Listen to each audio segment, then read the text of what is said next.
ايوه تعال تعال كده لازم ياخد يلا يا بابا تعال كده تعال يا جنبي تعال يا تيتا هنا هو يا محمد عشان الناس تعرف. لغايه ما يفوق واطبع تيجي بالدم وحط على الحيط. بسم الله الرحمن الرحيم، والصلاة والسلام على أشرف المرسلين سيدنا محمد وعلى آله وصحبه أجمعين.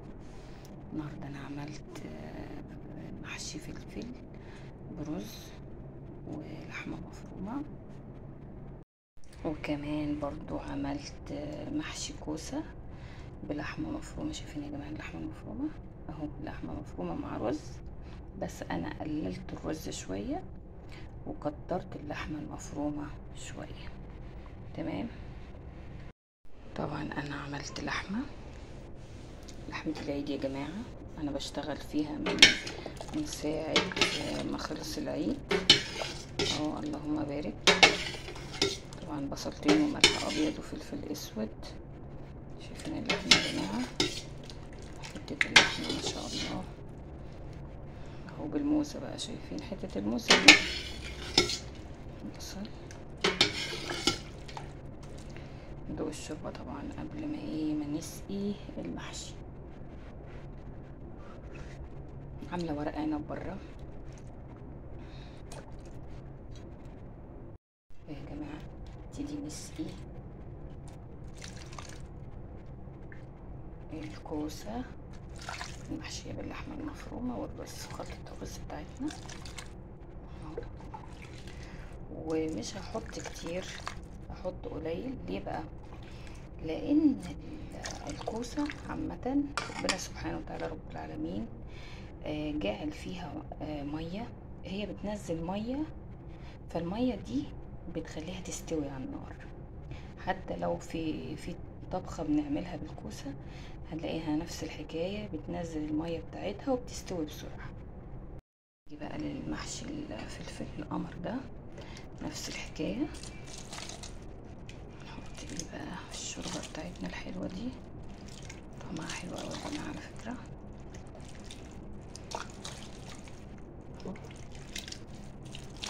وبرضو مش هنحط كتير. شوفوا بقى البصل بقى، البصل المسلوق لما نزل عليها اهو.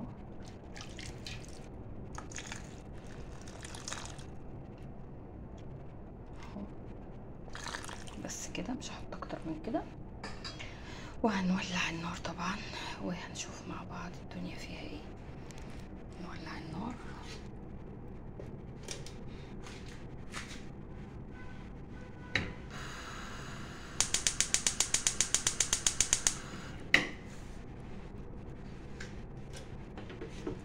وهنسيبها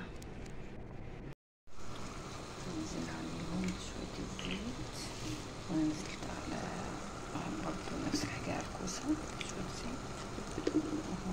نزلت كده على شوية زيت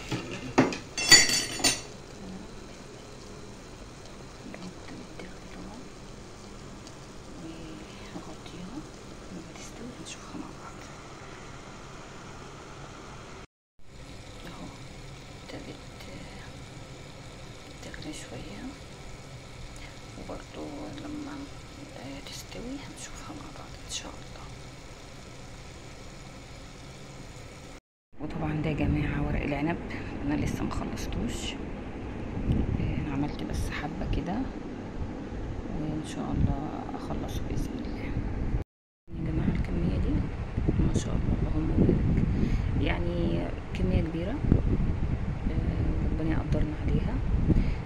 انا هعمل ان شاء الله باذن الله تعالى حلة صغيرة، مش هعمل حلة كبيرة ولا حاجة، لان اولا ورق العنب بياخد وقت في لفه، مش زي الكرنب مثلا. الكرنب انا ممكن اعمل كرنبيتين في 10 دقايق مثلا، لكن ورق العنب صعب يا جماعة. فهعمل حلة صغيرة بس ان شاء الله، هعمل كمية مناسبة حلوة ان شاء الله.